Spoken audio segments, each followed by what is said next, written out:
네, 전국 해법을 모색한다.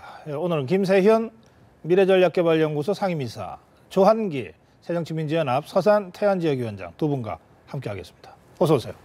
안녕하십니까? 예, 이 교과서 이 국정화, 역사교과서 국정화 추진과 관련해서 비밀 TF가 있느냐 없느냐 이 문제로 오늘 하루 종일 시끄러웠습니다.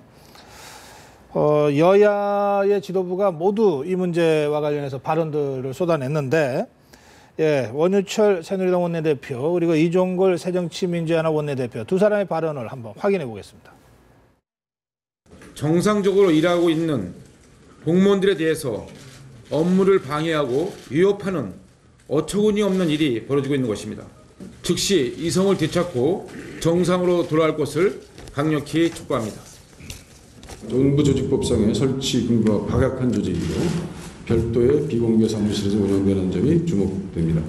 정책 지원 조직이라기보다는 5공화국 시절에 악명 높았던 관계기관 대책회의의 실무조직과 같은 느낌입니다.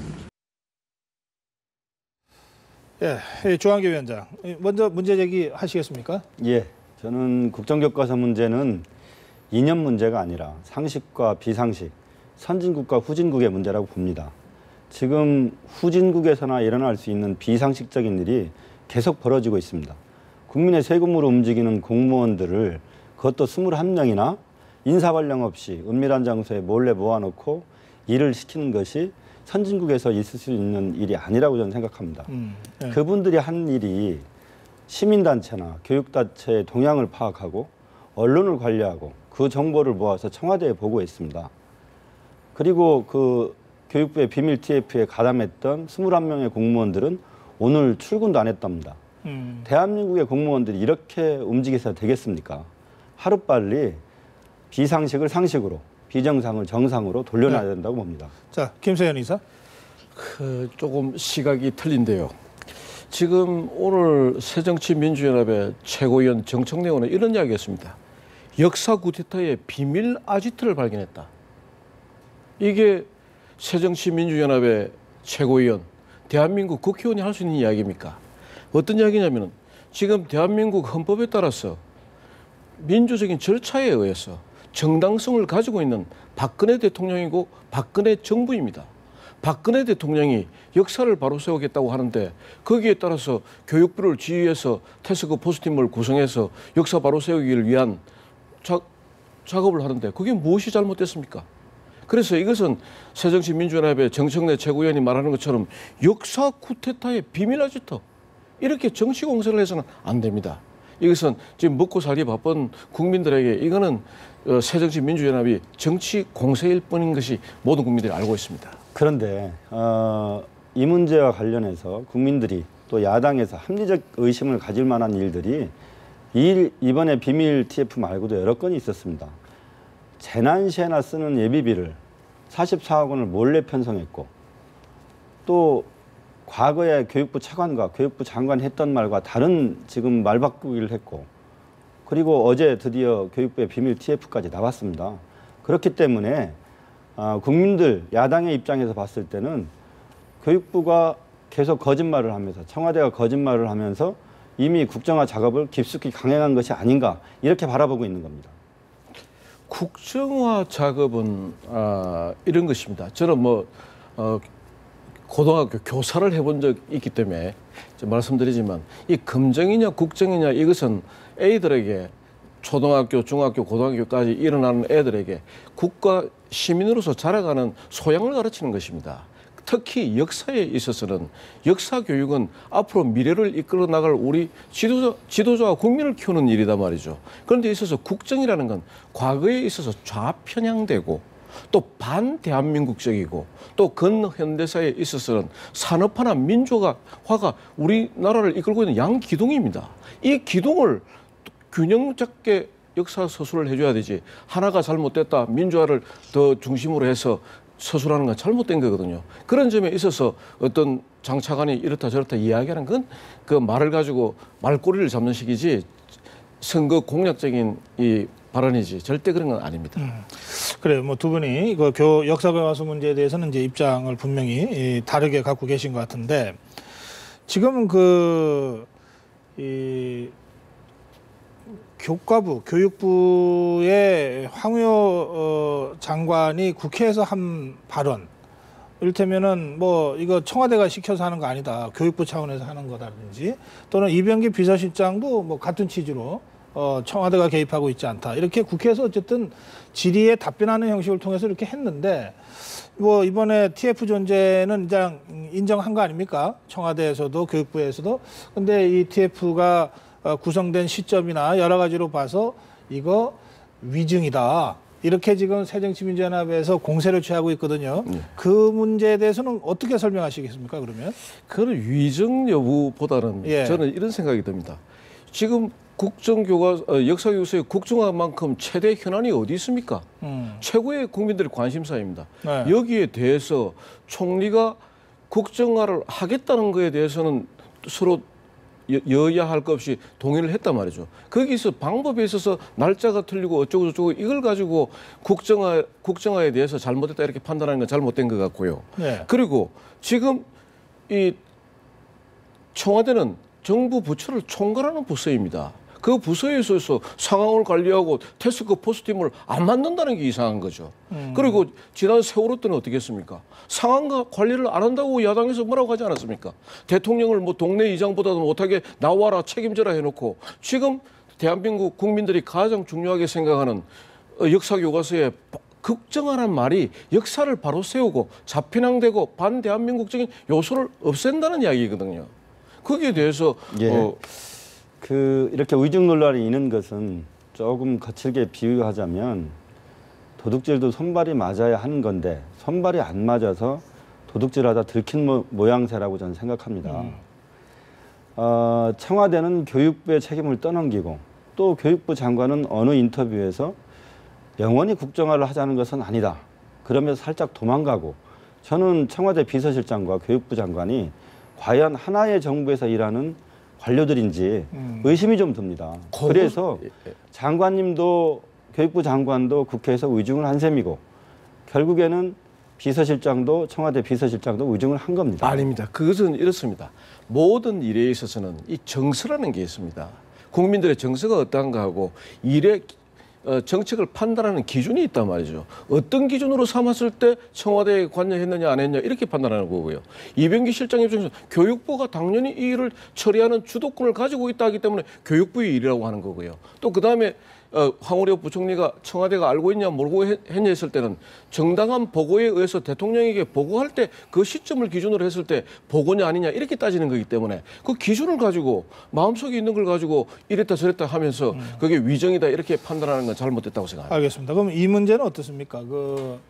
좀 전에 김세현 이사가 이 같은 중요한 문제, 모든 국민이 관심을 갖는 문제를 청와대가 모른 채 하는 것이 오히려 문제다. TF 당연히 구성해서 운영해야 된다. 이제 이런 취지로 말씀하셨죠. 이제 새누리당이나 보수 세력에서도 좀 더 제대로 좀 이 질서 있게 또 좀 강하게 밀어붙이지, 이 황우여 장관이 자꾸 이게 주저하고 타이밍을 놓치고 결단을 못 내리는 바람에 일이 잘못됐다, 이 장관 교체해야 된다, 이런 주장이 나와요. 그건 어떻게 보세요, 그러면? 사실 그 부분은 지난번 이제 비밀 태스크 포스팀 뭐 이렇게 이야기하는데, 저는 한마디로 이야기해서 교육부 습격 사건입니다. 그래서 지금 이제 황우여 부총리가 책임을 질 거냐 안 하냐, 이거는 당연히 뭐 12월 되면은 국회의원인 황우여 부총리는 아마 뭐 출마를 위해서든지 사퇴할 것으로 보고 있고요. 그렇지만 중요한 것은 교육부에 있어서 제대로 된 역사 교과서를 만들기 위해서 공무원들이 모여서 열심히 일하는데 거기에 무슨 정거 농성하듯이 달려가는 네. 이런 거는 잘못된 거 아닙니까? 그렇다면 교육부에서는 정식으로 인사발령을 해서 인원 증강이 필요하니까 교육부 직원들을 이렇게 모아서 작업을 하겠다, 공개적으로 하는 게 옳았고요. 예비비도 44억 원을 국민들 몰래 책정한 게 아니라 공개적으로 책정하는 게 옳았습니다. 그 모든 일들을 국민들이 합리적 의심을 할 수 있도록 은밀하게 군사작전을 하듯 처리를 하니까 비밀 TF라는 이름을 붙여도 교육부에서 그걸 인정할 수밖에 없는 아니, 근데 겁니다. 비밀이라는 거는 이게 이제 과정을 언제 어떻게 밝히느냐 이런 거거든요. 그 안에 인사 내용이 있으면 인사날 언제 발표가 난다면 그때 발표가 나는 거지. 그 인사안의 내용에 있어가지고 오늘 이 사람을 어디에 배치하고 어떤 사람을 배치하고 이런 과정까지 소상히 밝혀야 그것이 공개된 것이다. 이래 말하는 거는 비밀이냐 공개냐 이렇게 범위를 넓혀가는 거는 조금 저는 알겠습니다. 좀 예, 이 TF 존재는 확인이 됐는데 이 TF의 성격을 둘러싸고는 여야 간에 또 서로 완전히 다른 시각으로 지금 해석을 하고 있어서 조금 더 지켜보죠. 내일 박근혜 대통령의 국회 시정연설이 있지 않습니까? 대통령이 3년 연속 직접 시정연설에 나서는 것에 대해서는 야당도 상당히 높게 평가하는 것 같습니다. 그런데 지금 상황이니만큼 이 역사 교과서 국정화 관련된 대통령의 언명이 있을 가능성이 있고 그래서 아예 본회의장에 들어가지 말자 이른바 보이콧 얘기가 나오고 있죠. 결정은 내일 오전에 한다고 그랬고요. 조금 전에 박수현 의원의 전언에 따르면 분위기가 보이콧적으로 가는 것 같지는 않습니다. 어떻게 보십니까? 저도 보이콧은 옳지 않다고 봅니다. 예. 그리고 대통령께서 3년 연속 국회에서 내년 예산안에 대해서 시정연설을 하는 것도 높은 점수를 줄 만한 의미 있는 일이라고 봅니다. 네. 다만 이제 두 가지 말씀드려야 되겠는데 하나는 내년 예산안에 관해서도 야당이나 국민들은 생각이 좀 다른 측면이 있습니다. 예를 들면 경로당의 냉난방비 300억 원을 전액 삭감했다든가 누리과정 예산을 축소했다든가 또 교과서 국정화 관련된 예산을 무리하게 넣는다든가 이런 부분은 대통령께서 연설을 하시는 것도 중요하지만 네. 대통령께서 야당이나 국민들의 목소리도 듣는 과정이 좀 필요하다고 봅니다. 예. 이 시정연설이라는 것은 국회법 84조에 대통령이 행정부의 예산안 등과 정책에 대해서 연설하도록 되어 있는 규정에 따라서 박근혜 대통령이 취임하고 난 그해부터 계속해서 3년째 나오고 있고요. 앞으로도 남은 2년 동안 또 나가실 겁니다. 그런데 과거에 노무현 대통령이나 이명박 대통령은 뭐 국민을 위한다고 이랬지만 결국은 임기 동안에 2번씩밖에 못 나갔단 말이죠. 그래서 이 시정연설에 대한 내용은 아까 말씀드린 대로 예산이 뭐 경로당 난방비가 잘못됐다 이런 거에 대해서는 충분하게 상임위에서 논의되고 해서 충분히 넣어야 될 거 넣고 빼고 하면 되지 대통령이 시정연설을 한다는 것은 대통령이 국민들과 소통하겠다는 의지를 보이는 것입니다. 알겠습니다. 예, 그래요. 이 보이콧은 바람직하지 않다고 또 주한규 위원장도 말씀하셨고 내일 어쨌든 입장이 좀 달라도 대통령의 시정연설은 행정부 수장으로서 예산을 설명하는 것이기 때문에 입법부라고 하는 헌법기관으로서 그걸 경청하는 것은 일단 그거 꼭 필요할 것 같습니다. 자, 당내 상황도 한 가지씩만 짚어보겠습니다. 시간이 별로 없어서. 먼저 김세현 이사께 윤상현 의원이 주도하는 국가경쟁력 강화 포럼이 오늘 열렸습니다. 윤상현 의원이 정무특보였는데 그 자리를 이제 사임하고 당무에 전념하겠다 이런 상태고 김재현 의원도 마찬가지죠. 그래서 뭔가 이른바 친박이 지금 좀 모이는 거냐, 세를 좀 과시하는 거냐, 이런저런 평가들이 나오고 있는데 어떻게 보시는지요? 저는 윤상현 의원이 이제 정무특보를 끝냈지만 사실은 대통령의 국정 운영에 대한 철학이나 의지를 나는 전달한다 이렇게 보고 있거든요. 네. 그래서 이번 국가 경쟁력 포럼에서 헌법의 가치에 토대한 역사 교과서를 만들겠다는 내용은 이건 친박과 비박의 문제가 아니지 않습니까? 네. 이건 말 그대로 역사를 바로 세우기 위한 좌편향된 반대한민국적인 역사 교과서를 바로 세우고 또 특히나 이게 야당이 독점하고 있는 역사 인식을 바로잡겠다는 겁니다. 지금 지난 교학사 채택 방해 사건 때부터 일어난 일들이 이게 야당과 다 연계가 되어 있다. 그래서 그 야당이 독점하고 있는 역사 인식을 바로잡아 보겠다. 이것을 윤상현 의원이 국가 경쟁력 포럼에서 이야기한다는 것은 나는 당연하다고 보고 있습니다. 친박 비박 무슨 그런 문제로 볼 일이 아니다 이런 말씀이죠? 예. 그런데 제가 보기엔 좀 다른 것은 오늘 윤상현 의원도 현 당 지도부가 무언가 부족하고 논리가 딸리기 때문에 지금 국정교과서 문제를 가지고 야당한테 밀리고 있다 이런 말씀을 하셨어요. 네. 그리고 지금 윤상현 의원, 김재원 정무특보 복귀하고 두 분 장관님 돌아오시고 그리고 이제 연말 되면 최경환 장관과 황우려 장관도 복귀를 하게 될 텐데 전적으로 이제 친박의 어떤 체제로 당이 변화하는데 뭐 그런 점이 있는 거 아니냐. 예, 그렇습니다. 개파 갈등적 측면이 있는 것 아니냐 이렇게 보시는 것 같고요. 자, 짧게 이제 새정치민주연합 쪽에 그 연판장 있지 않습니까? 79명의 의원이 서명한 연판장. 최규성 의원이 의총 소집한 지 2주이나 됐는데 아직 의총 소집을 안 하고 있다 그러면서 다시 한번 촉구했습니다. 어떻게 될 것 같습니까? 11월 2일 국정교과서 관련 고시가 끝날 때까지는 당에서 다른 의견으로 다른 주제로 힘을 모으는 것을 분산시키는 것은 바람직하지 않다고 보고요. 그리고 오픈프라임 문제는 만약에 우리 당의 이전의 기존의 혁신안대로 의원들 평가를 해서 하위 20%를 배제하고 진행된다면 또 일정하게 병행할 수도 있는 문제이기 때문에 이건 큰 분열이라기보다는 당 안에서 충분히 상의하고 토의할 문제라고 봅니다. 예. 그러나 교육부 장관 고시가 나오는 11월 2일까지는 전선을 흐트러뜨리는 그런 결과가 될 수도 있기 때문에 의총 그것을 위한 의총 소집은 없는 것이 좋다 이런 말씀이시죠? 그렇습니다. 짧게 한 말씀 하시겠습니까? 예. 예. 이제 역사 바로 세우기에 대해서 제가 딱 한 말씀을 더 추가하겠습니다.